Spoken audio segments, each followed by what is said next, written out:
Hello my YouTube family सबैजना आरामै हुनुहुन्छ होला। I am also fine guys. म अहिले एकदमै ठिक छु अनि लामो समयबाट भ्लग पनि बनाउन पाइरहेको थिएन।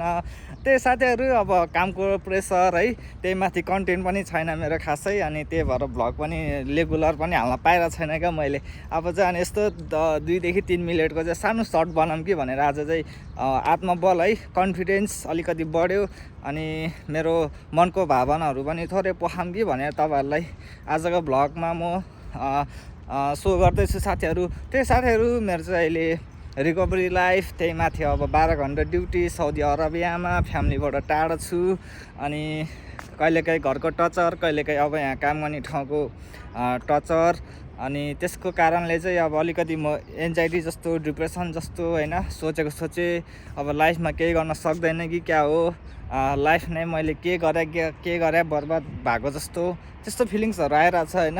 अब लाइफमा चाहिँ मैले अब केही गर्न सक्दिनँ होला, म अब यस्तै हुन्छु होला होइन, त्यस्तो सोचहरू आइरहेको छ मेरो दिमागमा चाहिँ। अब कहिलेकाहीँ हुन्छ नि बेला घरबाट टचर हुन्छ होइन, के हुन्छ यता अब काम गर्ने ठाउँमा पनि त्यस्तै टचर, त्यही माथि 12 घन्टा ड्युटी, अनि त्यो हुँदा चाहिँ अलिकति अब थकान, त्यही माथि एन्जाइटी, त्यही माथि रिकभर गरिरहेको मान्छेलाई चाहिँ अलिकति गाह्रै हुँदो रहेछ भन्ने कुरा चाहिँ मैले अनुभव गरिरहेको छु, मैले भोग्दैछु साथीहरू।